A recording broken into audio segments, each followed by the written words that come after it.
South Africa is a country with a long history of racial oppression, a situation that only changed in 1994 when the country held its first democratic election and started its long journey of transformation. In the days before South Africa was a full democracy, it was the white minority government using the police as a tool to deal with activists and protesters.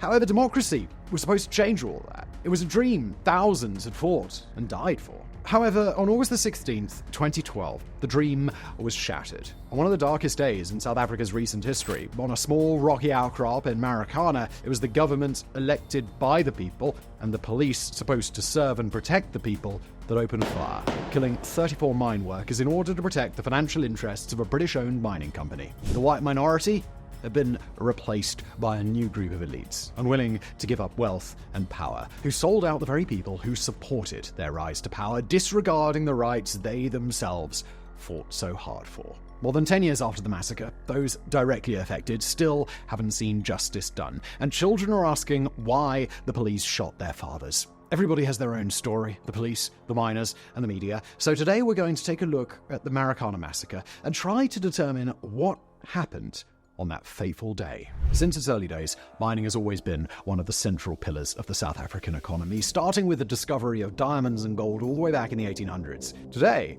around 80% of the world's platinum is mined in South Africa, and it's the second largest producer of gold. In order to really understand the series of events that led up to that tragic day, we need to consider some of the major players in the tragedy. Lonmin plc, a British mining company that owned and operated the Marikana mine around 80 miles north of Johannesburg, the labour unions who were supposed to represent the workers in the dispute, and the workers who initiated the strike. Historically, mine workers in South Africa recruited from the poor rural areas, especially the Eastern Cape, as well as neighbouring countries like Mozambique and Lesotho.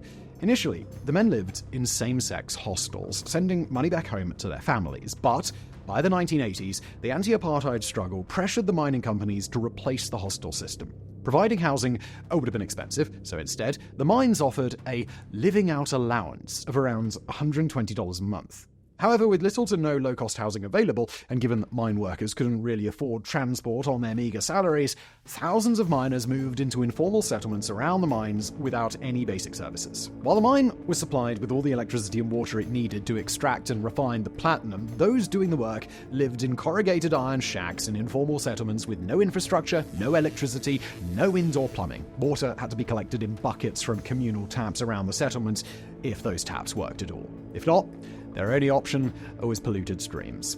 After the election in 1994, President Nelson Mandela made a new agreement with the mines that had acquired their mining rights under the apartheid government. In order to secure their mining rights in the new South Africa, Lonmin, along with other international mining houses, had to present a social and labour plan.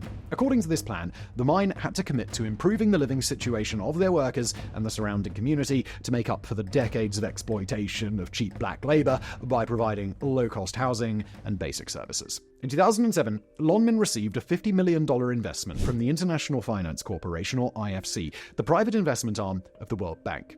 Of that $50 million, $15 million was supposed to be spent on the surrounding communities to improve the standards of living. In the 5 years leading up to that massacre, not a cent of that money had been spent on the community. While Lonmin was raking in around $6 million a day, the workers doing the back-breaking labour of extracting the platinum lived in squalor, being paid around 4,000 to 5,000 rand a month. That's $200 to $250 in today's currency, which was not nearly enough. Most workers were sending money home to their families, many of whom were still living in the historical homelands created for black South Africans by the apartheid government. To make ends meet, they would often end up borrowing money from micro-lenders, specializing in payday loans at interest rates as high as 50% a month, plunging them into a spiral of debt that was impossible to escape. Since many workers could only afford to go home once a year, if at all, many ended up starting a second family in their new homes, meaning the already small salary now had to support multiple families. Along with lousy pay and poor living conditions, the workers also weren't satisfied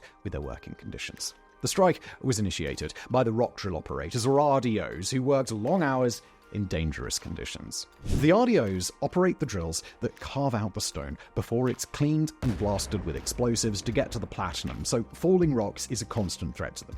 Due to production targets, miners will often spend up to 12 hours or even 13 hours, even though the law states no more than 8, hunched up over heavy drills, breathing air filled with dust and chemicals. The workers also claimed to be under a lot of pressure from bosses who wanted to maximize production, even expecting workers to break the rules, threatening them with dismissal if they refused. With workers feeling exploited, the situation in the mine was already tense, but it was made worse by a turf war between two unions. When South Africa became a full democracy in 1994, a tripartite alliance was formed between the ruling political party, the African National Congress, ANC, the Congress of South African Trade Unions, or COSATU for short, and the South African Communist Party. In 2012, the dominant union at Marikana was the National Union of Mine Workers, or NUM. The union was affiliated with the COSATU and had close ties to the ANC, the most prominent fighter against white minority rule during the apartheid years. However, many workers felt that NUM wasn't protecting their interests anymore. Rather, it was focusing on politics. So NUM was losing ground against a new union, the Association of Mine Workers and Construction, or AMCU. This weakened the political power of NUM and its associates, COSATU and the ANC, and was considered a threat to those in power. After the massacre, many reports claimed that it was because of the war between the two unions, but as we'll see, while the war certainly didn't help matters, it was not the cause. NUM's attitude towards the workers it was meant to protect was a bigger factor. In South Africa, the union with the majority membership gets to bargain on behalf of the workforce. In this case, that union was NUM. The workers were asking for more money, a living wage, but NUM refused to take their grievances to Lonmin management. During a time of economic upturn for the country, when unions were in the best possible position to fight for significant wage increases to improve the lives of exploited workers, NUM failed its members by apparently choosing to protect the interests of the company over the rights of the workers. There are even allegations that NUM officials were rewarded for their loyalty to Lonmin with pay rises, cars, and phones. With the situation at Marikana rapidly escalating, NUM should have stepped in, championing the rights of their striking members and protecting members not participating in the strike from violent reprisals, but once again, NUM failed spectacularly, opting to protect its own interests and those of Lonmin over the workers. Now, since the workers didn't trust NUM to take their grievances to management, and AMCU didn't yet have enough members to have any good bargaining power, the miners decided to approach mine management without the union. With neither union in charge of the strike, and since contract procedures for industrial action had not been followed, the strike was considered illegal and often called illegal in the press. However, this is problematic, as a worker's right to strike is protected under the South African Constitution. At most, the strike could be considered a wildcat strike or unprotected strike, meaning that the workers weren't protected from dismissal, as would be the case with a protected strike. With the union not standing up for the rights of their members, a mining company and government more interested in profit than the lives of those generating the wealth, and workers feeling that their voices weren't being heard, disaster was pretty much inevitable. On Thursday, a public holiday when South Africans celebrate Women's Day, hundreds of rock drill operators gathered at the Wanda Kop football stadium close to the administrative buildings at the center of the mine complex. Word had reached them that the rock drill operators at the Impala Platinum mine, around 30 miles away near Rustenburg, had managed to negotiate better pay after a long strike without the approval or assistance of their union outside the formal bargaining structures, suggesting that something like this had a good chance of success. After some discussion, the collected workers decided to ask for an increase from their current pay, between $200 and $250, to 12,500 rands, or about $650 in today's money. However, few of the workers thought they would actually get that much. It was just their opening offer. After negotiation, they expected to get around 8,900 rands, or $470 in today's money, which is still considerably more than most of them were earning at the time. With NUM unwilling to step up and open negotiations for them, the workers decided to take their demands directly to Lonmin management, as they felt they had no other option. The rock drill operators would strike the next day, with the rest of the workers going to work as normal. However, without the RDO, protection would be limited. Without a union to represent them, the workers elected a committee consisting of 5 members. The strike at the Impala mine had turned violent, and one of the main responsibilities of this elected committee was to prevent unnecessary violence, vandalism, and intimidation that often go hand in hand with labour strikes in South Africa. So it appears that the strikers were committed to maintain peace and order while presenting their demands to Lonmin. However, on Thursday evening, Bernard Mokoena, Lonmin executive vice president at the time, wrote an internal memo where he advised the company not to consider the workers' demands. Since NUM wasn't involved with the strike, the company could make the decision not to recognize the strike as a legal protest and refuse to negotiate. Instead, Mokoena suggested the company fire all of the striking workers and call in the police to deal with the situation. On Friday, the striking workers marched to the offices of Lonmin's local senior management. After arriving at the offices, a security guard told the strikers that management would respond within 15 minutes or so. However, after waiting for 3 hours, the workers were finally informed that management wouldn't be negotiating. After the successful wildcat strike at the Impala mine, Lonmin management was wary to negotiate directly with the workers, worried about continuing a trend. If the workers wanted to open negotiations, they had to follow the correct channels and present their concerns through their union, NUM.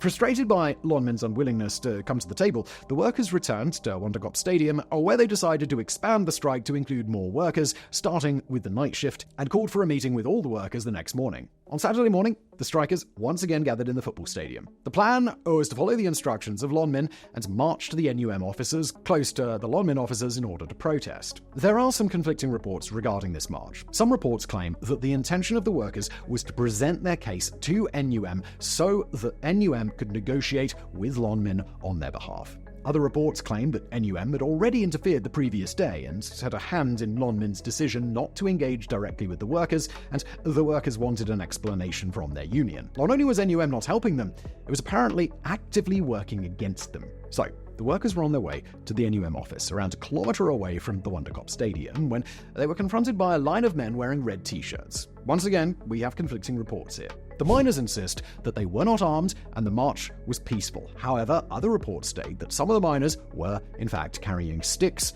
and chanting aggressively. According to NUM and Lonmin officials, an unnamed informant contacted Lonmin security, stating that the striking workers were marching to the NUM office to burn it down. Lonmin security warned the NUM officials, asking them to leave their offices just in case, but the NUM officials refused. Regardless of who said what, the end result was a line of armed men facing down a group of protesters. Eyewitnesses, both strikers taking part in the march and informal traders around the taxi rank the march passed through, reported that the workers stopped the march, but around 15 to 20 armed men opened fire anyway, severely injuring 2 workers.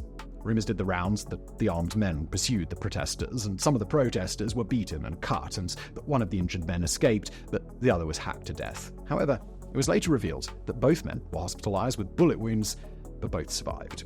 It appeared that representatives of NUM were shooting at its own members in the street in broad daylight, and things, well, they were taking a turn for the worst. The strikers, fearing for their lives, scattered, running back to the stadium, but security refused them entry, threatening to use further force. No longer able to access the stadium and worried about further attacks, the workers now moved to the Wandakop Kopje, a small rocky outcrop around 2 kilometers west of the stadium. The kopje provided a great view, something the workers felt was a necessity now that the situation had become violent. By now, more workers had joined the strike, furious by what they considered to be NUM's betrayal and collusion with Lonmin. Some of the workers returned to their homes in nearby Nkaneng in the evenings, but many of the workers stayed on the kopje for the next 5 days, some fearing for their lives. People living in nearby shacks in the township provided the protesters with food and water, and the workers also armed themselves with traditional weapons, machetes, spears, and knives, to protect themselves should none strike again. Unlike their aggressors, the strikers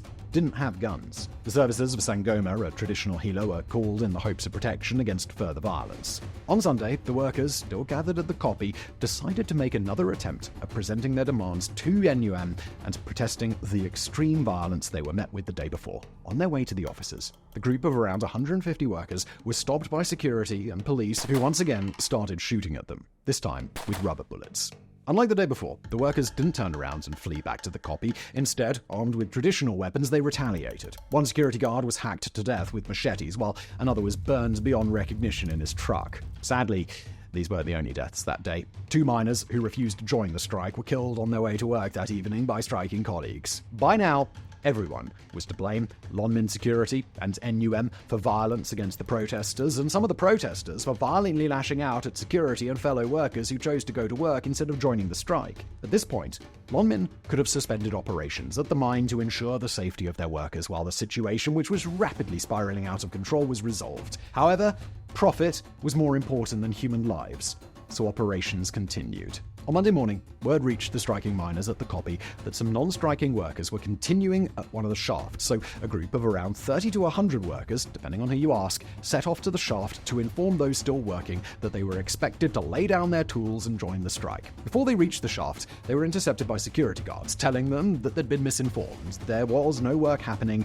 at the number 3 shaft. The security guards suggested that the strikers return to the copy, taking a different route than the one they came by. By now, the group had grown to around 200 striking workers. On their way back to the copy, the group ran into an armed police detachment who were waiting for them. As with so many details in this case, the exact size of this detachment is unclear, though some workers later reported around 3 Nyalas, 4x4 armoured personnel carriers used by the South African police, and 20 police vans. The police surrounded the group and demanded that they lay down their weapons. The leader of the group, Mambush, who would later become famous as the man in the green blanket, agreed that the group would give up their weapons once they reached the safety of the copy. Initially, it seemed like the senior police officer in charge was willing to accept this until he got a phone call, after which he informed the protesters that he was giving them to the count of 10 to lay down their arms, or he would give the order to open fire. The workers refused. They started singing and making their way to the weakest point in the police line in the direction of the copy. At first, the police let them go. But after the group moved around 10 meters, the police apparently changed their minds. Officers started lobbing tear gas and stun grenades at the protesters. The workers panicked and started running, at which point the police opened fire, fatally shooting 3 workers, 1 shot in the head from a distance of around 70 meters. None of the workers who were shot were carrying firearms.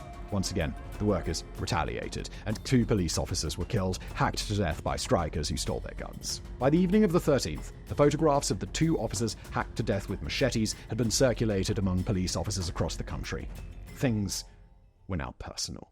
Following the events at the mine, Albert Jameson, Chief Commercial Officer of Lonmin, contacted the Minister for Mineral Resources, Susan Shabangu, informing her about the situation at the mine and urging her to bring the full might of the state to bear on the situation. Shabangu had previously been the Deputy Minister for Security and once made a chilling remark when addressing a meeting with police officers saying, "You must kill the bastards if they threaten you or your community. You must not worry about the regulations. That is my responsibility." Not the best advice for an underpaid and poorly trained police force. By now, the situation in Marikana had spiraled wildly out of control. Mine workers, police officers, and security guards had been killed, and the conflict was nowhere near resolved. A police negotiator finally arrived on the scene to try and defuse the situation. Addressing the workers, he stated that he came in peace and friendship to build a relationship and asked to speak to 5 representatives. According to the 5 chosen representatives, the negotiator and his team refused to leave the Nyala to speak with them face to face and also refused to give the representatives their names. When one representative tried to take a photo of the team on his cell phone, he was stopped.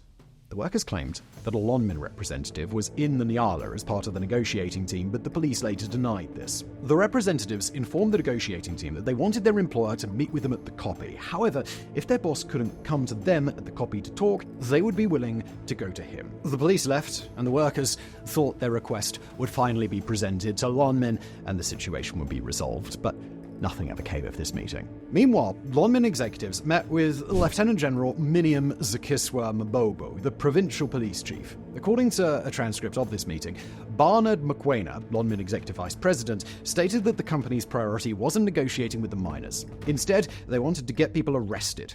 Mabombo seemed to agree, encouraging the company to take a hard line. The police chief declared that the strikers would be given a chance to surrender their weapons, but if that didn't work, things would escalate. Her exact words being, "Then it is blood."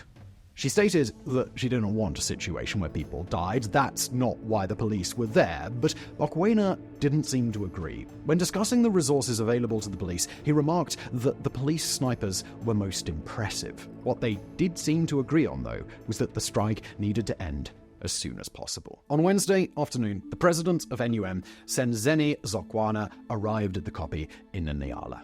Like the police negotiator the day before, Zokwana also refused to leave the safety of the Nyala. Apparently, he was afraid of his own members. All he had to say was that the strikers needed to go back to work and there was nothing else to discuss. To no one's surprise, he was ignored. Not long after Zokwana left, the president of the AMCU, Joseph Mathunjwa, arrived in his own car accompanied by a police Nyala. He was more sympathetic to the strikers than Zokwana. He hadn't been able to get a proper meeting with Lonmin, but he assured the assembled workers that he would try again the next day. However, he informed the workers that a Lonmin executive had told them that if the workers disarmed and returned to work, Lonmin would open negotiations. The workers told him that they would think about it, and according to some reports, Mathunwa left the copy feeling optimistic that things would be resolved soon. On Wednesday, the Minister for Mineral Resources, Susan Shabangu, went on the radio declaring the conflict to be a wage dispute and urging both the unions and Lonmin management to come to the table and reach a settlement. On the same day, Cyril Ramaphosa sent an email to the Chief Commercial Officer of Lonmin, Albert Jameson, assuring him that he would explain to Shabangu that the events unfolding at the mine weren't a labour dispute, but they were criminal and should be handled accordingly. In a follow-up email, he later stated that Shabangu had promised to convince the Cabinet, President and Minister of Police, Nathi Muthaiwa, to act in a more pointed way. Now, the intervention of Ramaphosa was significant. Ramaphosa, who was elected president of South Africa in 2018, was a skilled negotiator and quite possibly the one man who could have brought everyone to the table and resolved the dispute without any more bloodshed. One of the founding members of COSATU and NUM in the 1980s and a member of the ANC, he was considered a hero of the anti-apartheid struggle for freedom and one of the contributors to the new South African constitution. However, Ramaphosa had done well for himself since 1994. By 2020, through his company Shanduka, Ramaphosa was worth $700 million. Shanduka held 9% shares in Lonmin, and Ramaphosa served on the board as a non-executive member. While he was living in luxury, the people who voted for the ANC and put him in a position of power were living in shacks without water, without electricity. Considering his position in the company and the respect he'd earned for his activism work in the apartheid years, Ramaphosa was a powerful man with serious influence, and he was in the perfect position to negotiate as he was trusted and respected by all parties involved: the workers, the unions, the government, and the company itself.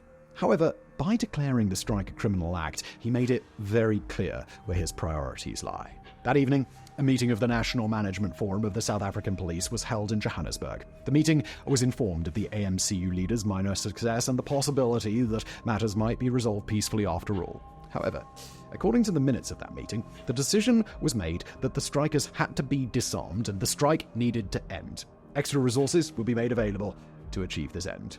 Those extra resources included paramilitary police units, 4,000 rounds of live ammunition, and mortuary vans for at least 16 bodies. No mention was made of arranging ambulances. Mabombo immediately called 2 Lonmin executives. There was no need to negotiate. The police were ready to step in and end the strike.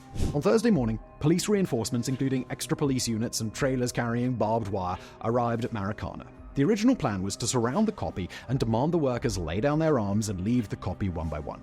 Should this fail, the police would enact the tactical option: disarm the workers by force. The disarming process would be conducted by armed special paramilitary police units instead of the units tasked with public order. Joseph Mathunjwa tried to meet with Lonmin executives to find a way forward, but he had a brick wall. Unlike Lonmin management, Mathunjwa was unaware of the police meeting and the decisions that had been made in Johannesburg the night before. Mabombo wasn't available to speak to him, and Lonmin executives refused to meet. At around 9:30 a.m., the strikers at the copy were waiting for Mathunjwa to return so they could give him their answer. But he was busy trying and failing to meet with executives, so he never showed up. Meanwhile, Mabombo was holding a press conference, declaring to the country and the world at large, "We are ending the strike today." At around 10:30 a.m., some of the striking workers on the copy noticed the police rolling out barbed wire in front of the copy. The barbed wire was only supposed to be deployed later, discreetly, to prevent the workers from moving into police lines and attacking them once they were surrounded and the demand to disarm had been made. The workers, who didn't like being closed in like cattle, yelled at the police to take the wire away. At around 3:30 in the afternoon, Mathunjwa finally arrived at the copy, without a police escort this time, and told workers that Lonmin representatives never showed for their meeting. He was trying, but he wasn't getting anywhere, and by now it was clear that something big was about to go down. He begged the striking workers to disarm and leave the copy, at one point falling to his knees, making an impassioned plea for the workers to lay down their weapons. He believed that if they remained on the copy, a lot of people might die. However, the workers remained resolute. They would stay on the copy until Lonmin was willing to negotiate with them. By the time Mathunjwa left the copy, the assembled crowd was 300 strong, spread across Wonderkrop copy, another smaller copy to the north, and the ground between the two. According to some reports, videos and photos of the scene showed a peaceful gathering, with no one making any threatening moves. But the atmosphere on the ground had turned very hostile between the police and the protesters. The protesters insisted that it was a peaceful gathering, but the Farlam report, the result of an investigation after the massacre, stated that 1 or 2 of the workers were making inflammatory speeches to the crowd, suggesting that they would resist police attempts at ending the strike, resorting to violence if necessary. Meanwhile, the police were getting ready. Weapons had been distributed, barbed wire had been reeled out, and the media had been moved back behind operational lines. Further, 2 trucks, one carrying water, another carrying tear gas, had arrived on the scene. However, instead of being on the front lines, where you'd expect to find riot control measures, the trucks were right at the back. 9 ambulances had arrived, 3 helicopters were circling. The operation was supposed to get underway at 3:30, but the arrival of Mathunwa delayed things, so the operation only commenced at 3:40. The strike leaders, aware that something bad was about to happen, decided that it was time to leave the copy and told the striking workers to walk, not run, as they hadn't done anything wrong, and some people started leaving the copy, still armed. From here, things become a little more chaotic. The police claim that they were being threatened by a militant, armed mob, and the events that followed were the police defending themselves. The protesters claimed that they were attempting to leave the copy peacefully, but were prevented from doing so. Despite a lot of footage from the media and eyewitness accounts from people on the ground, including strikers, police, and media onlookers, it's hard to find a clear, objective account of what exactly happened. Every piece written about the event is either biased in favor of the protesters or in favor of the police. What we do know is that there were 2 scenes of engagement between the protesters and the police. The first engagement occurred on Wonder Cop copy, the original copy the protesters have been occupying for the last 5 days. Police surrounded it, repositioned armored vehicles, and laid down some more barbed wire to prevent the armed protesters from leaving. Meanwhile, a smaller group had broken away and was trying to leave through a gap between some barbed wire and a kraal, a rudimentary animal enclosure at the base of the copy. However, the gap was soon blocked by Nyalas, leaving the workers with effectively nowhere to go.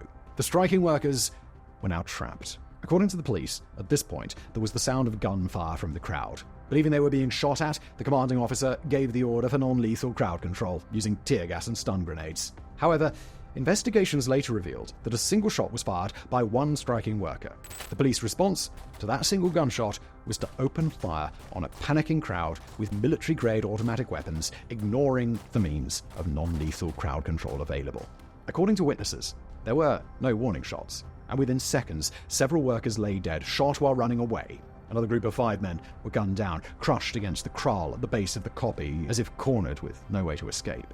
8 more workers were killed in various locations around the copy, bringing the death toll at the first scene: strikers 20, police 0. Footage of the massacre shows people running away with their weapons down, not threatening the police, simply trying to get away from the bullets. However, the police just kept on firing. The second engagement occurred at another smaller copy around 300 meters west of the first scene, called Klein Copy at the same time. Today, it's also known as Killing Copy.